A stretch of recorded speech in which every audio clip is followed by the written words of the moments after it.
Project for today is going to be this 2003 Kawasaki Prairie 360 four-wheeler.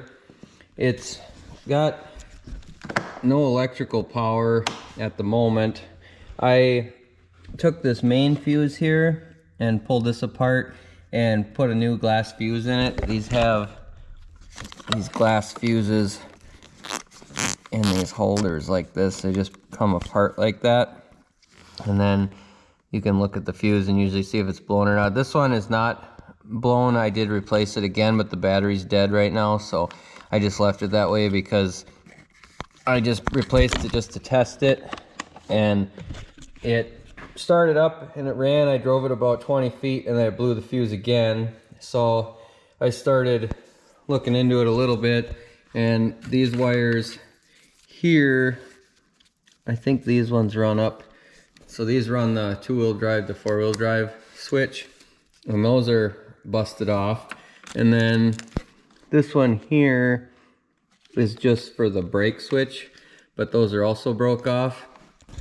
And then I got to looking at this 12-volt power source here, and the wires are broke off of that. So I'm guessing underneath this cover here we have some wires shorted out, so I'm gonna take that cover off and we'll reconnect these up and see if that solves our blowing the fuse issue. And then we got to do a service on it also, so we'll do an oil change and air filter and stuff. She brought me the brand new air filter and the oil filter for it and the spark plug, so I'll throw that in too. And then we've got the actual Kawasaki engine oil. So I'll get you set up and we'll get started. So I'm going to take these two little screws out here. I don't know how much access we're going to get, being that everything runs through this cover, but I just need to get it pulled up far enough that I can maybe pull the wires out of there. I guess that pulled it up a little bit, but I gotta see if I can find where those broken wires went. This was probably down in there quite a ways. It would have been nice if they just put a slot in there, because otherwise I gotta disconnect the brake lines and stuff, and I don't want to do that. Well, I'll do some digging here and then I'll bring you back. So I think I found the culprit for what was causing our fuse to blow. You see that red wire up in there? That should go to the back of this power outlet, but it was just hanging out, broke off. So I'm sure that red was touching the metal here and shorting out and causing it to blow the main fuse. Otherwise, it doesn't look bad. The rest of the stuff looks okay. And this wire here looks like it was actually intentionally cut, that and the four-wheel drive switch. So it is in four-wheel drive now, so I don't know if they had problems with that switch, so they just cut it when it was in four-wheel drive. They might have just cut the wire so it can't change back into two-wheel drive. I've seen people do that before, because sometimes if you flip it into two-wheel drive, then it won't come back into four, or the motor is bad down there to do that, so they might have done that on purpose. And then our brake light, that doesn't really matter too much. She just uses it for plowing in her driveway, so I think I'm going to leave that alone. But I am going to take some shrink tubing and I'm just going to put that over the top of these broken wires and seal it up so it can't be touching on everything. It's too short of wires where it busted off of the actual outlet in the back to be able to splice it on, and she said she doesn't use this anyway, so I'm just going to basically get rid of that by sealing off these wires so they can't hit on anything. And then we're gonna try to fire it up, and I'll move the handlebars around and stuff and make sure that it doesn't blow the fuse again. So I'm not sure how well you can see up in there, but I slid a piece of shrink tubing over that wire there, and now I'm gonna just take this little torch and I'm gonna melt it, and then when it gets hot I'm gonna squeeze the end down with pliers.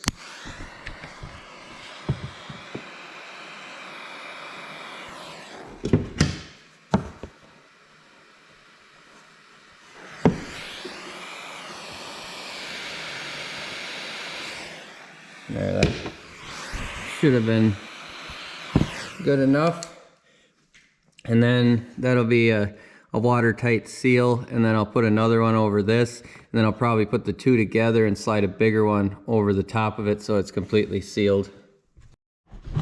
So there's the finished product. I just put a bigger piece over the two after I got the shrink tubing on both those wires.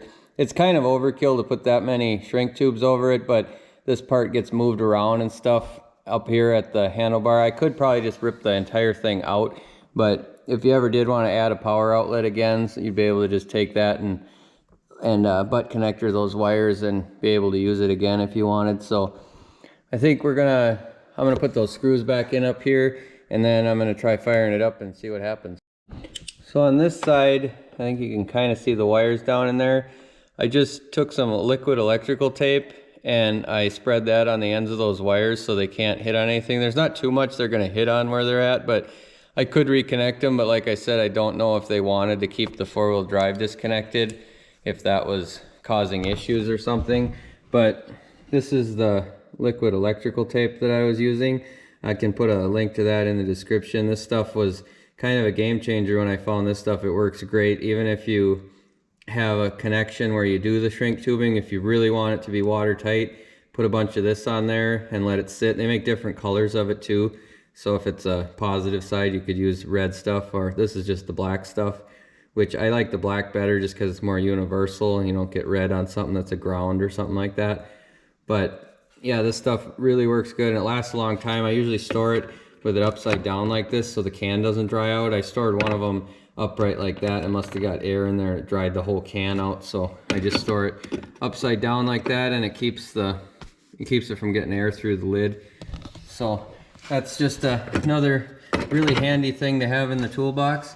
But now I think I'll get the jumper pack and we'll hook up the jumper pack. Since this battery's no good, I'm gonna have to put a new battery in it too, and then we'll try firing it up and see how it runs. So I've got the battery hooked up to it, and it seems like all the lights are coming on and everything, so we'll see if it'll fire up.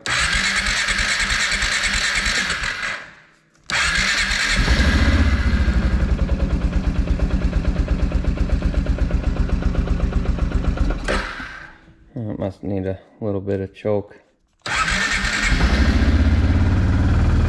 Let it warm up for a second with the choke on.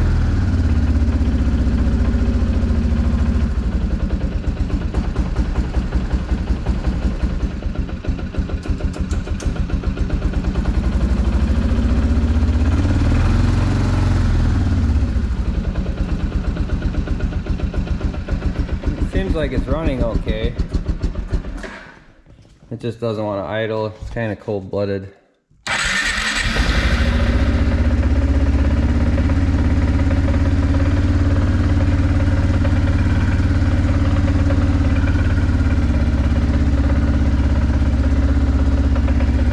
do think that was our issue though.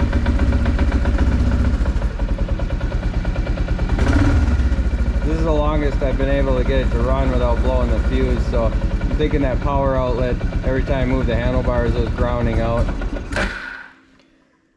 So I think it does need to just be warmed up and drove, so we maybe will go take it for a spin, and then I can bring it back in and change the oil in it once it's warmed up. This one's got a plow on it too, so it's kind of hard for me to move the handlebars back and forth while it's running if that plow is so heavy on the front. So I'll do that and then I'll bring you back. Well, now that it's warmed up, it seems to be idling okay. It has a little hiccup every once in a while, but it does smoke a little bit when you hit the throttle, so I'm thinking that the spark plug might be just getting fouled out. We're going to replace that anyway, so I'll shut it off and we'll get the oil draining on it. There's a filter down in the front here. Looks like it should drain straight down. That's kind of nice. A lot of times they end up draining right on a skid plate or something, so they're not the cleanest thing to do. So I'll get you set up and we'll get draining the oil. So the drain plug is in this hole right here. It's a 17mm drain plug.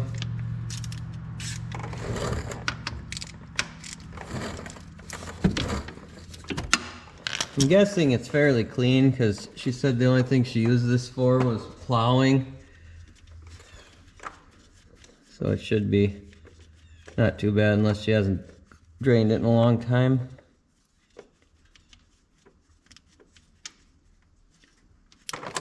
Oh yeah, it's pretty black. Probably been a while.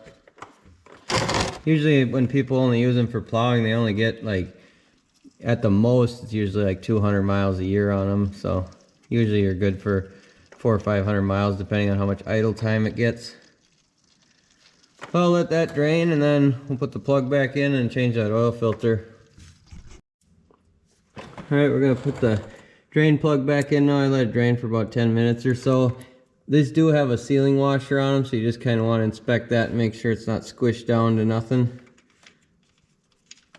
That's one mistake I see a lot of people make when they change oil. They just drain it really quick and then they throw the plug back in, and the gunk and stuff that's sitting at the bottom is going to be the last thing to come out usually. So I like to let them drain for quite a while, especially if it looks really black like it hasn't been changed in a while. I want to get as much of that contaminants out of there as possible. So I'll let them drain some extra time. This one actually kind of ran down the skid plate inside there and was dripping in the front, so I'll have to get something to wipe that off with. But then we'll go up top and we'll change that oil filter. So this one's got the oil filter kind of hidden down in the front here. It's not the easiest for me to get the camera in there and my hands. And it's pretty tight, so I'm using a filter pliers on it.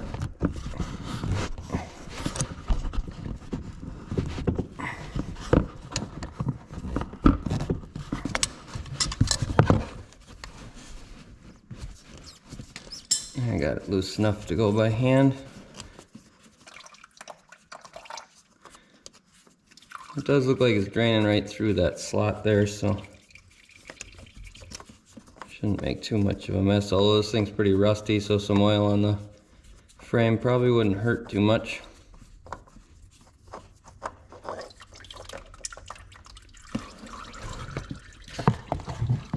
Pass it through here.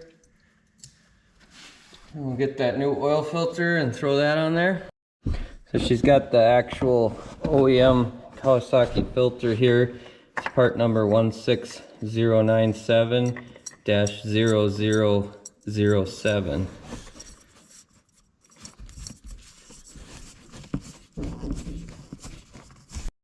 So we got the filter changed, so now we can fill it up with oil. It actually says right here there's 2.3 liters of oil, so that's just a little more than 2 quarts. We'll get a funnel here.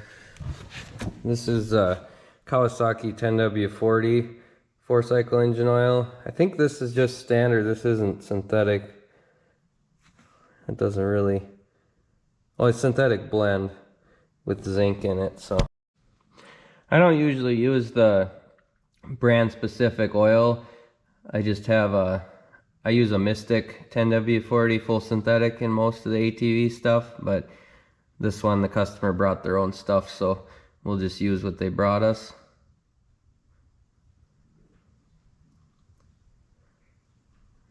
Most of the manufacturers, they don't actually make their own oil, so it's not like you're actually getting... It's not like they have a factory where they make Kawasaki oil. They just buy it from different manufacturers and then put their name on it. These bottles are actually really similar to the bottles they use for Mystic oil. So it could even be the same company that's making it for Mystic too.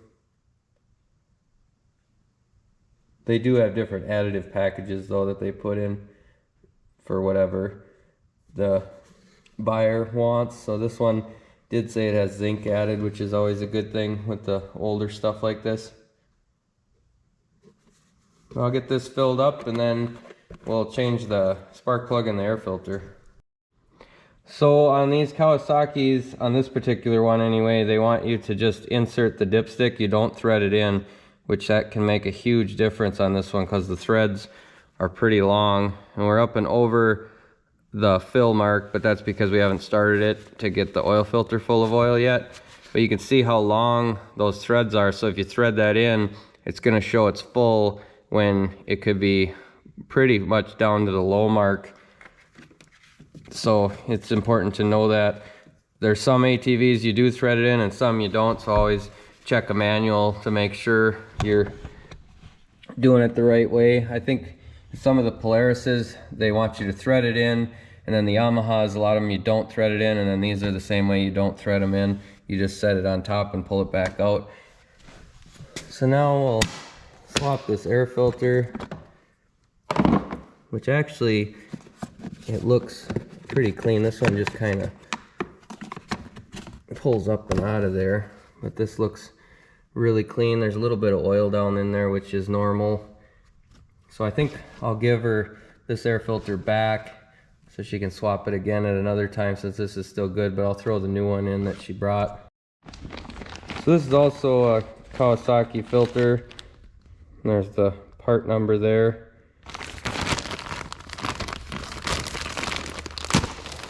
I wanted to rip it open so I could kind of save the bag. I'll give her the old one. These come pre-oiled, so that's kind of nice. You don't have to worry about doing that. But if you do get a dry foam air filter, you want to make sure that you do oil it. Otherwise, the dirt can just go right through those foam filters if they're not oiled. That just goes in there and pull the clips back up, and that's good to go. So now we'll move on to the spark plug. So the spark plug is down under here on the right side. Let's pull the spark plug wire off of it, and we're going to be replacing it with an NGK. This is a DPR8EA, and it's an 18 millimeter socket that one takes. It's kind of hard to get you in here where you can see. That wasn't even very tight, actually, or I didn't get the socket down on it all the way.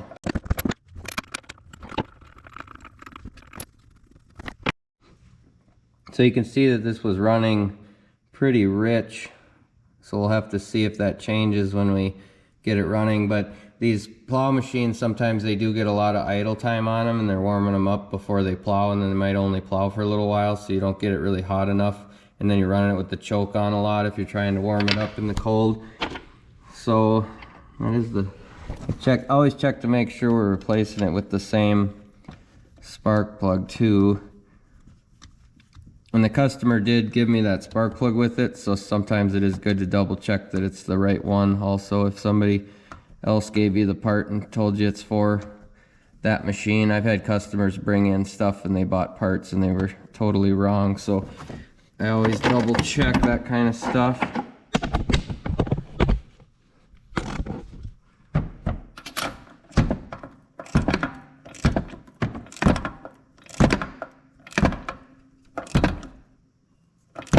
But I don't even think that spark plug was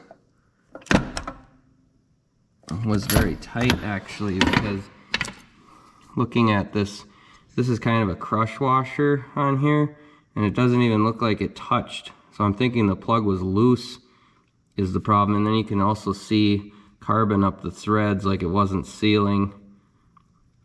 So I'm thinking that was probably our issue with it. It was kind of hard to get it to idle for very long.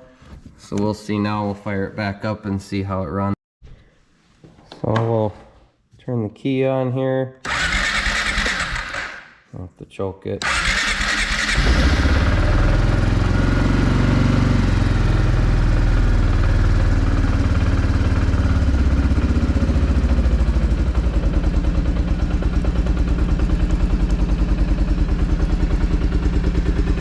Before it would die pretty quick when it was idling, so yeah, there it died again. So I'm gonna see if I can adjust the carburetor a little bit. That's just this thing whining here. But there is an adjustment. I don't know if you could see way down under there, but it's a fuel air mixture screw that goes straight up. It's towards the engine side of the carburetor, and that should usually only be out like 1 to 1.5 turns. So normally you can't get in there unless you have like straight up unless you have a really tiny little screwdriver, and it's hard to get your hand in there and stuff. And this tool here, it has a flathead screwdriver on the end, and then you can twist this handle and it'll spin the screwdriver on the end.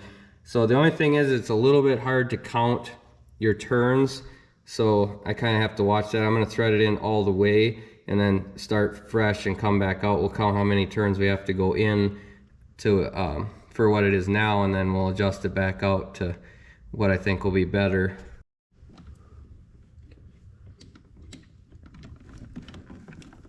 So I'm just turning this until it stops, which I'm not sure if I'm reaching up in there or not. So in this instance, this tool didn't work. It's not long enough here to fit up in there. Some of the screws, they sit really far up into the carburetor, so I can't reach far enough in with this. It doesn't stick out far enough. So I think I might have turned it in a little bit, and turning it in when it's on the engine side, turning it in makes less fuel and turning it out makes more fuel. So we're actually getting too much fuel at idle is the problem, so that's what I was trying to adjust. So I'll fire it up again and we'll see if it changed anything. I don't really think I changed too much.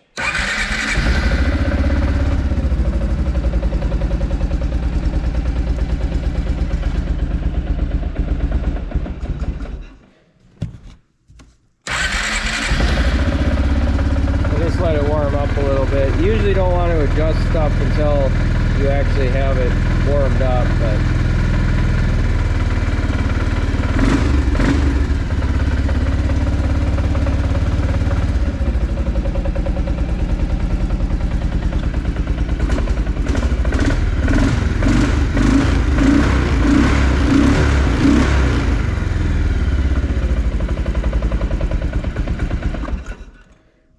I'm going to turn the idle up a little bit.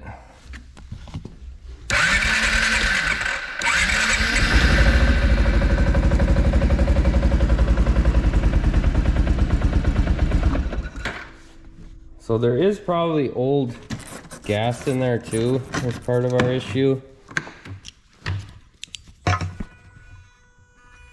And we're fairly low on gas too, but I don't think this has been used since last winter, so that could be another reason. So I might just try to run it and see if it clears up, if we get it warmed up and run it around for a little while.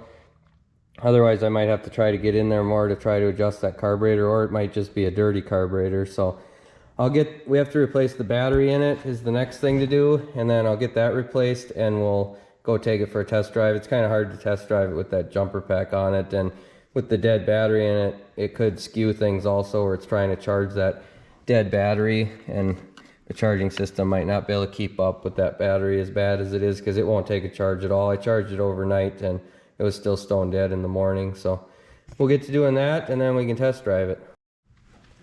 So there's just a 10mm bolt here for the battery tie down.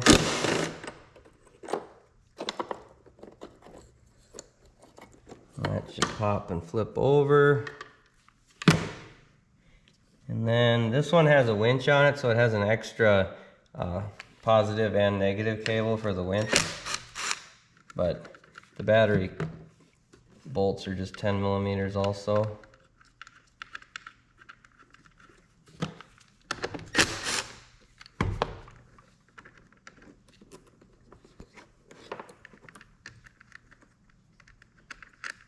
If you do have, sometimes the positive side, if it's for a winch or something, somebody might have wired it with a different color than red. So I usually do put a zip tie through them if they're questionable, but this one is red on one side and black on the other. So these are, pretty sure these are the batteries they sell at Menards, these FVP batteries. The AGM are usually a decent battery, but these have gotten to be pretty popular and I haven't had very good luck with them at all. They're hit or miss whether you get a good one or not, it seems like. So this one, I don't see a date on it. Sometimes they'll have a little sticker with a date code on it. but I don't see anything on this one.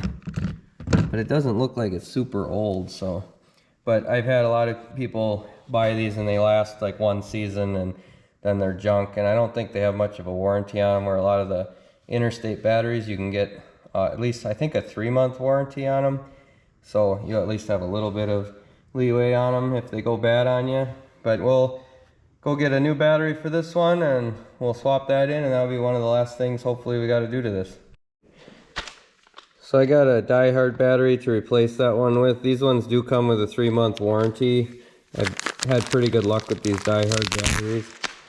It's from CarQuest Auto Parts, otherwise Advanced Auto Parts has the same thing.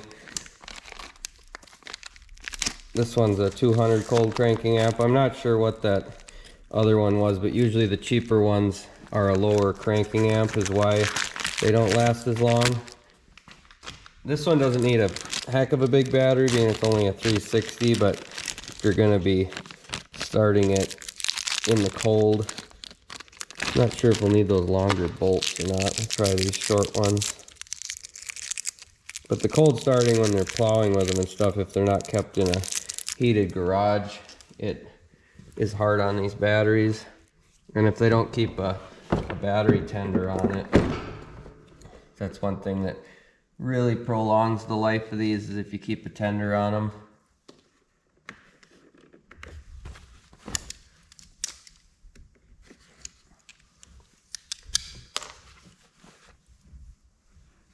Slide the nut down in there and see if this bolt is long enough.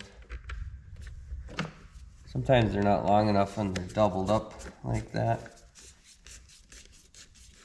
That one did catch it though.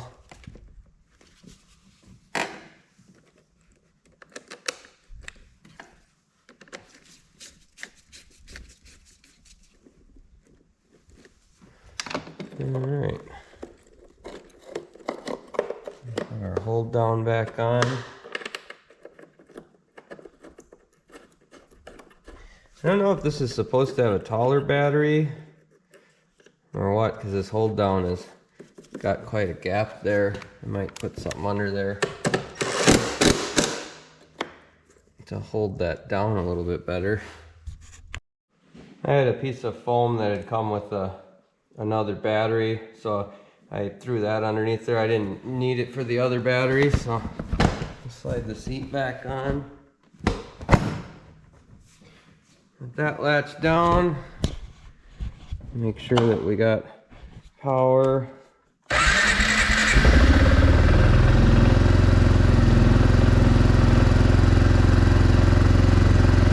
Alright, we can take it outside and take it for a test drive.